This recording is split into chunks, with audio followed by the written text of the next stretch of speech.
Hey guys, so today I wanted to do a little video on some of my favorite books that I've read recently. So, sorry, you can hear Diesel like pattering around in the background. But I love philosophical fiction, so my best friend kind of got me onto it when I was like maybe 15 or 16. And a really classic example of philosophical fiction is The Unbearable Lightness of Being by Milan Kundera. But I've recently read some books that I want to go through, and it's so funny, my friends and I always say that we're going to create a book club, but we just end up exchanging books, and I really want to get on Goodreads, but I can never muster the effort to do it. So yeah, I'm just gonna film a video about my favorite books, and then it can document it and yeah, look back on it. So the first book I wanted to talk about is Things I Don't Want to Know by Deborah Levy. So I've read quite a lot of her books, I think nearly all of them, but this is by far I think my favorite. So it's kind of an autobiographical, it's part of an autobiographical series. So I think there's The Cost of Living and Real Estate are the other two, and I've read them as well. They were beautiful, but Things I Don't Want to Know is just, I don't know, I found it very thought-provoking. So, sorry, I'm just looking at my notes. These style of books, most of them anyways, this one in particular follows a non-linear narrative style, and it's just very introspective and lyrical, and it kind of starts with her life in South Africa and all these external forces that kind of shape and determine her identity, and it's just really beautiful. And also talks about the tensions between her public and private persona. It's just got a lot of interesting points on the complexities of self-identity, and how people navigate their way through different personal desires and social expectations.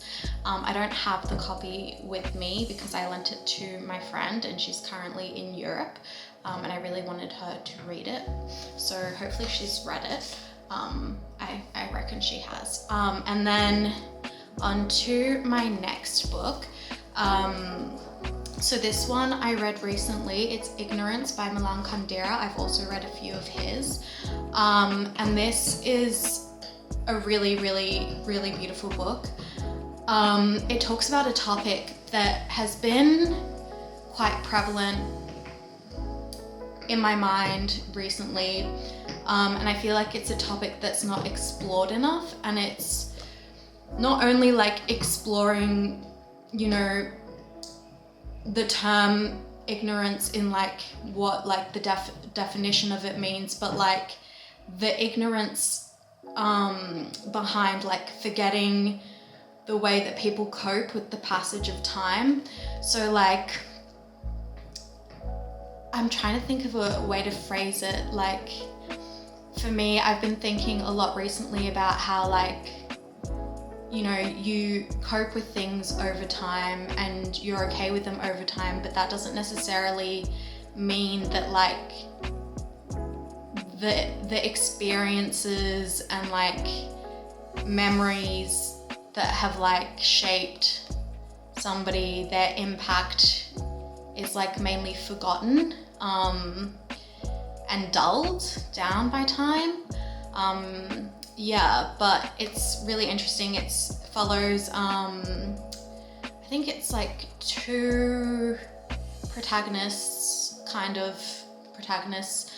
who move abroad, and their inability to reconcile with their past lives in their home countries, and reconciling their new lives with their old lives, and who they were then and who they are now, and people's interest in them and how that changes. yeah, it also like kind of is on the themes of memory and identity and like reconnection and disillusionment. So kind of like, yeah, how, because it talks about the Czech Republic, like, and when it was like communist for a period, and then post-communist, like they realized that the place that they yearn for like no longer exists in the same way. Diesel is trying to play with his ball. Diesel, honey. Diesel, come here.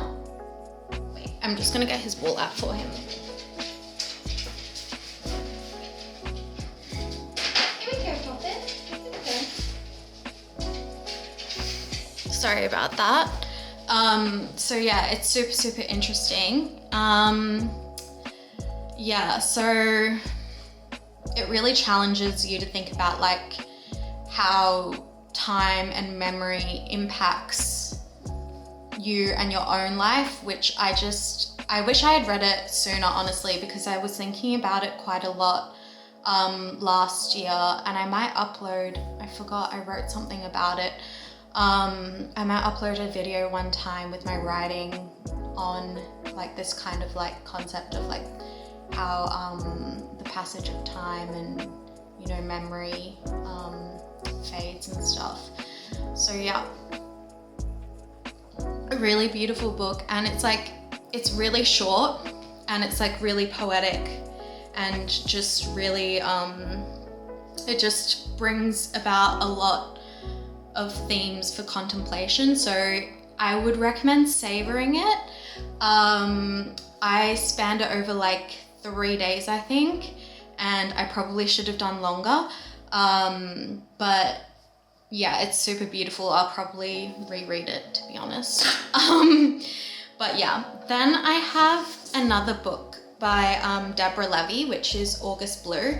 Now, I'm not gonna lie, at the beginning of this, I really, really struggled. I was like, I'm not finding this engaging whatsoever, and I hate when that happens, like when a book doesn't grip you in right away. But I think by like chapter 4 or 5, it gets really riveting, and then like your attention like does not waver. Like I think it took me like a really long time to read the first 5 chapters, and then I finished the book in the next sitting because it's just so good. So it kind of follows this protagonist who's a professional pianist, and she basically finds like a double and like keeps seeing her in different countries, and it's actually got to do with like her self-discovery, because she was adopted, and like finding her own sense of self and why this person like has such a hold over her. It's kind of a hard book to explain. Let me just look at my notes. Yeah, it's very like existential as well. And yeah, how like one's personal experiences shapes their understanding of their self and the world. And yeah, it's also super introspective and thought-provoking, and I absolutely adored it. And yeah, I highly recommend. I think it's one of Deborah Levy's one of her best ones. And then this one I actually read, I think it was like at the beginning of this year, but I just wanted to include it because I can't rave about it enough. So it's called It Lasts Forever and Then It's Over, and it's by Anne DeMarkin, and I actually DM'd her and she responded to me. I like was just like fangirling and being like, oh wait, sorry, Diesel needs to go to the toilet.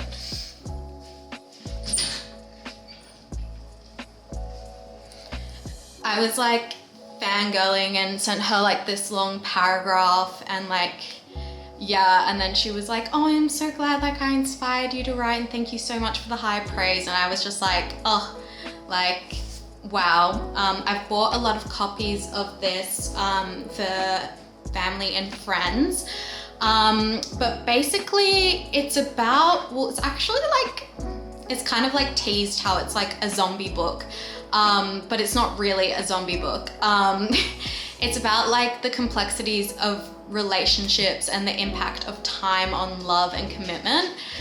And it is just so beautiful. I was going through some heartbreak at the time I read this, and it kind of has this like persistent, like all-consuming, eternal like love, but then, you know, the eventual endings of things, and like it's like this paradox that it explores.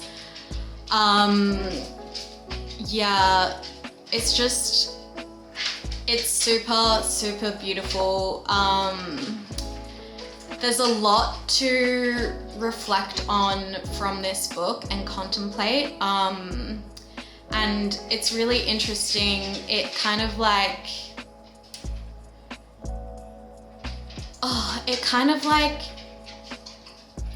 makes you think as well about like, she also kind of like takes on life from like the perspective of like a different human form, and like how your experience would be different from that life form. Anyways, it's also really hard for me to explain. Wait, let me read the blurb. Maybe that might do it better justice than what I'm saying. So it lasts forever and then it's over, asks how much of yourself can you lose before you are lost, and then what happens. The heroine of this haunting, spare novel is ferociously alive in the afterlife. Adrift yet keenly aware, our undead narrator notes every bizarre detail of her new reality.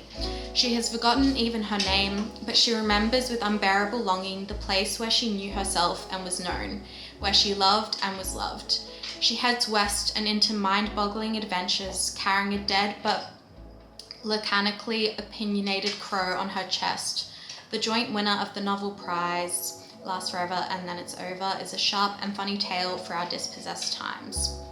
Yeah, and then the reviews are astounding, inventive, and utterly original. Anne DeMarkin has written a freakish classic with wisdom to spare about life, death, and the eerily vast space between. Sad, shocking, funny, prophetic, visceral, and deeply human. From amid the dislocations, the lacerations of profound meditation arises. Highly recommended. And yeah, I completely agree with all of those. And also the cover is really intriguing. I wouldn't necessarily say it's cute, but yeah, it's quite nice. So yeah, they are my book reviews. And let me know if you are interested in anything else. I read like 36 books last year because I just isolated and stayed at home. But yeah, I just wanted to talk about those ones. So thanks so much for watching.